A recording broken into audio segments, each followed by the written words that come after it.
right, everyone, I think we're going to go ahead and get started. So my name's Autumn. I'm with the Owatonna People's Press. I want to welcome you to the 6th installment of the 2017 Business Bootcamp Series, where we not only provide you with the professional skill set you need to thrive in today's workforce, but we offer you the opportunity to network with other business leaders in the community. We only have one sponsorship opportunity left of the year. The only cost is providing the food for attendees, and there are many benefits to sponsoring this event. You get the visibility in the Tuesday Talk and on the Chamber's social media sites, the ability to speak at the Business Bootcamp event and bring promotional items for the attendees. If you enjoy this event, we are looking for people to join our Business Bootcamp committee, so see Crystal Warnke with the Chamber for more information. I want to introduce our sponsor, Don Benko with Thrivent Financial.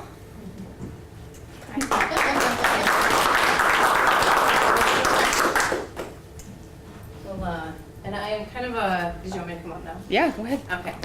I have a co here today. So I did our presentation this morning in Faribault, so I'm going to pass it over to Kerry as well. He's one of our regional resources. So just real quick, Don Benko, I think I know most of you in the room, regional partner with Thrivent Financial.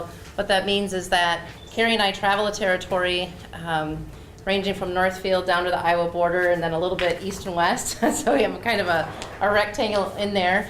My main role is to attract sales talent to the organization as well as launch the businesses of the financial advisors that we have in our territory, which is currently 14.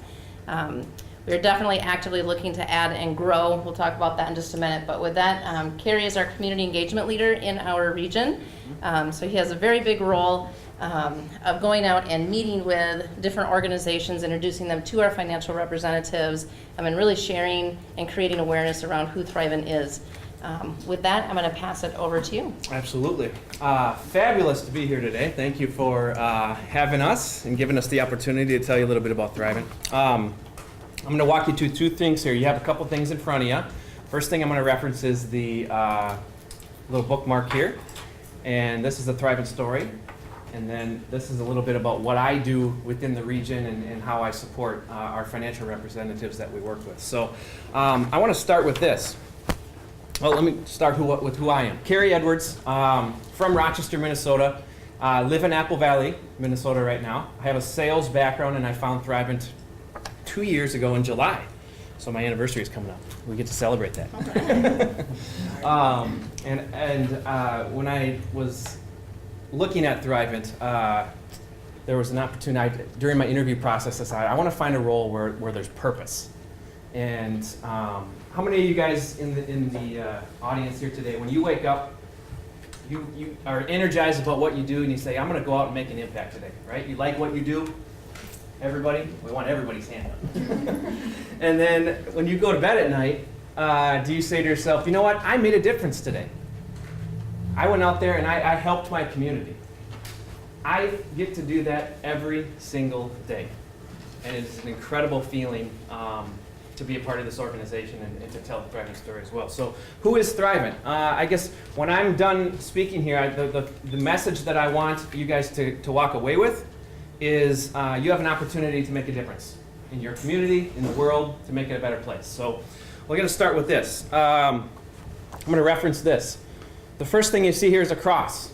I need some volunteers. Who in the audience would identify themselves as a Christian or attends a local church or congregation in their community? Okay, can you come up here for me, right here? Yep, don't have to say anything, just gotta stand.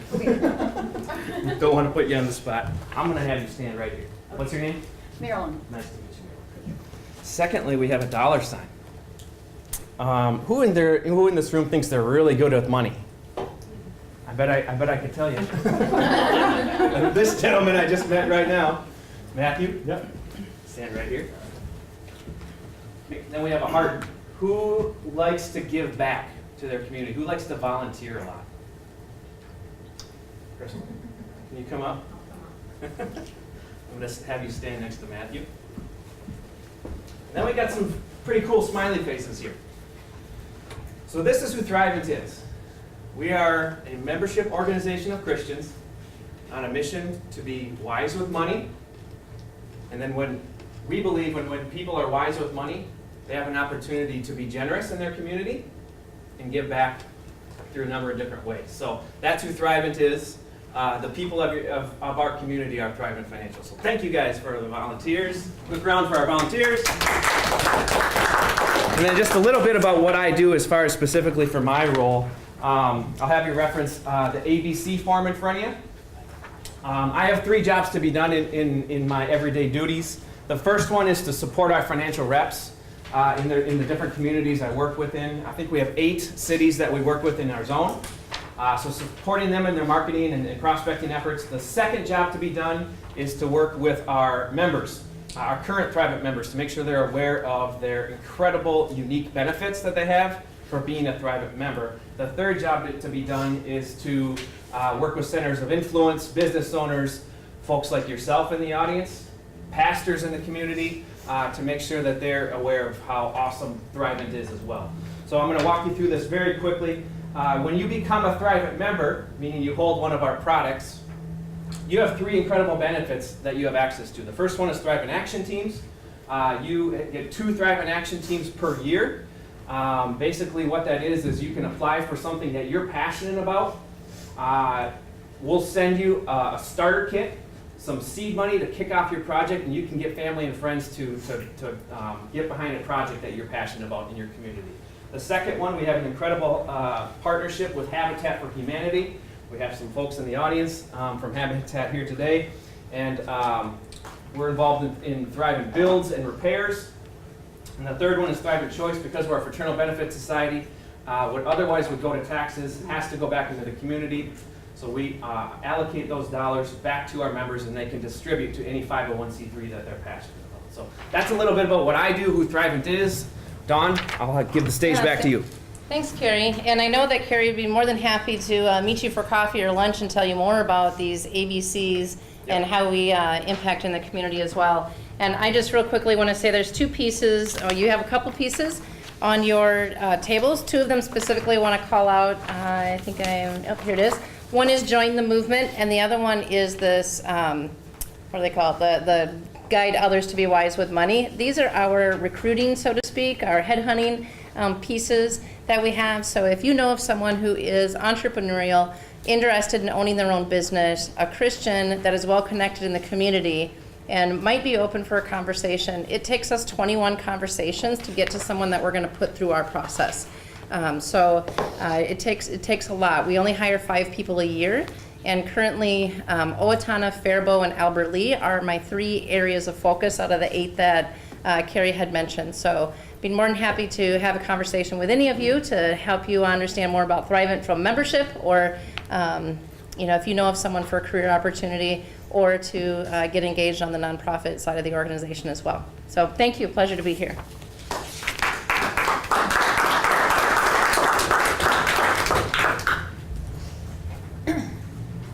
All right, so I'm going to introduce our presenters today who will be leading the educational and networking portion of the day. We have Holly Sobrak and Matt Stanislav, correct? Thank you. Holly started Westbrack Marketing and Social Media Management to help small businesses have a trusted resource for online marketing. Holly provides a fresh perspective, great marketing tools, and coaching to her clients at reasonable prices. Holly's 18 years of experience allow her to provide a wealth of marketing and business knowledge to her clients. You'll often hear her say no problem, as she considers it her job to take the headache and stress out of marketing to help her clients grow. Westbrack Marketing is locally owned in southern Minnesota and provides services to clients at kitchen tables, storefronts, or conference rooms to ensure that their messages get out in front of the appropriate audiences without having to go out of their everyday routine. Matt has been a proud and active member of the Owatonna community for the past 6 years. Matt studied business and marketing at Northwestern College and went on to assist clients realize their financial dreams as a lender in Denver, Colorado. Passionate about family, it was an easy decision for Matt and his wife to relocate to Owatonna, where they are able to raise their 3 sons near his wife's family. With encouragement from friends and neighbors, Matt joined Edward Jones as a financial advisor in 2016, where he now partners with clients to help them achieve their retirement and savings goals. In his free time, Matt enjoys attending community events with his family, home roasting coffee, following the Chicago Bulls, and serving as the vice president of the board for Beds for Kids, a local nonprofit. Please join me in welcoming Matt and Holly.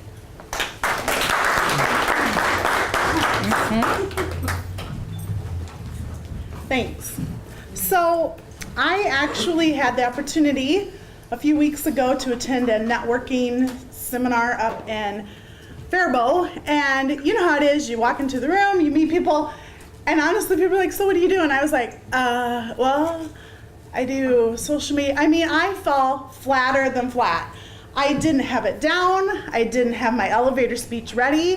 I'm transitioning a little bit in my business, and the key is you have to practice that. You have to not only practice it, but to have it written down somewhere so you can refer to it. So learn from my mistake, and today we're going to cover an elevator speech, and we're going to create a workshop so you can actually work in tables and groups to write your own elevator speech.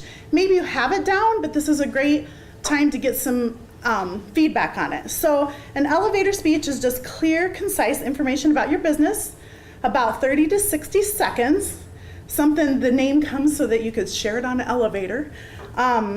So it should share your expertise, your credentials quickly and effectively. Who are you? What are you looking for? How can you benefit a company or organization or another person? And what can you bring to the table? So those are kind of the keys of an elevator speech. So why do we need to have an elevator speech? Holly's already kind of covered it here a little bit, but really what it's meant to be is a go-to conversation starter for you. Something that you can pull out at a networking event such as this, or when you're talking with good prospective clients, to be able to start off by saying, this is who I am, this is what I do, this is why you should be interested in me. So you can also use this as kind of your tagline out there on social media as well. So if you've got something that's polished that you know you're always saying to folks, use it as your LinkedIn profile bio description. Use it on your Facebook page. Wherever you're out there, have this be your go-to slogan. It's a great way to gain confidence, because if you know what you're going to say when you go into something, it helps you to be assertive and to be really direct with folks on what you're trying to get across. It also should be something very easy to memorize. And Holly already talked to that as well, that we need to practice this and make it something that's very, very familiar to us. What we say is, it should be something where if you get woken up in the middle of the night and somebody says, hey, what do you do for a living? You should be able to go to this immediately. It should be easy to recall, and you should know it that well that you could confidently say, this is what I do, and go right back to sleep. So what we're going to do is we are going to take a few minutes here to begin writing out an elevator speech. And we haven't really gotten to the content of it yet, but we're going to have some information for you on that here in a moment. Some things to keep in mind when we're writing it. Keep it brief. Like we said, 30 to 60 seconds at most. If you can keep it even shorter than that, great, but it should be something that draws attention. Share what makes you unique and sets you apart from your competition. If you are a banker and you say, you know what, all I've got is deposit accounts and loans, well, you've just described every bank out there. What is it that makes you, you? Avoid using jargon. It's really easy when we get into different fields to start getting familiar with our own lingo. Ryan works in mortgages. It's really easy to talk about the NMLS and to talk about MLOs and things like that, but nobody knows what those are. And last, consider mentioning your goals. You know, it shouldn't just be about who you are today, but what are you trying to do? You know what? I'm trying to look for clients that have this need. Or, you know what? I really look for referrals from folks for this kind of a person.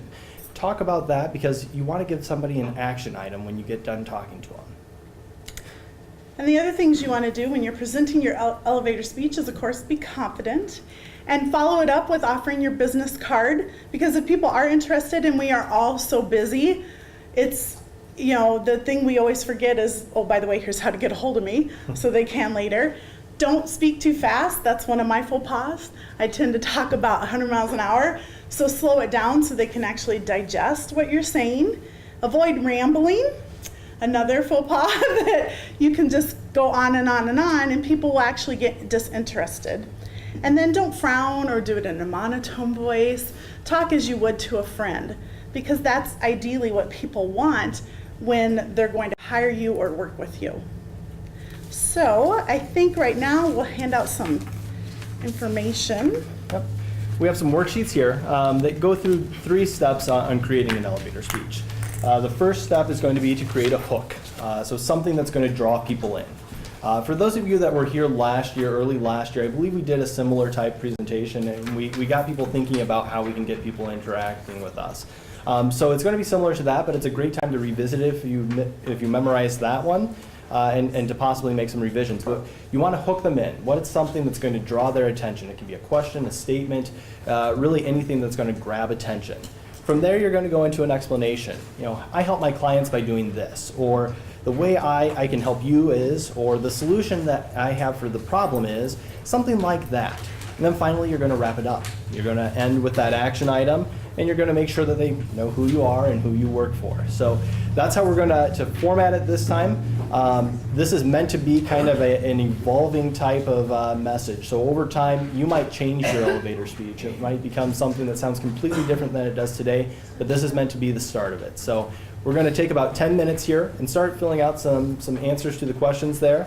And then we're going to take some time to go ahead and practice it with other folks at our table. So if you have questions on it, we're going to try and have committee members at each of the tables, and they can kind of help explain the different steps.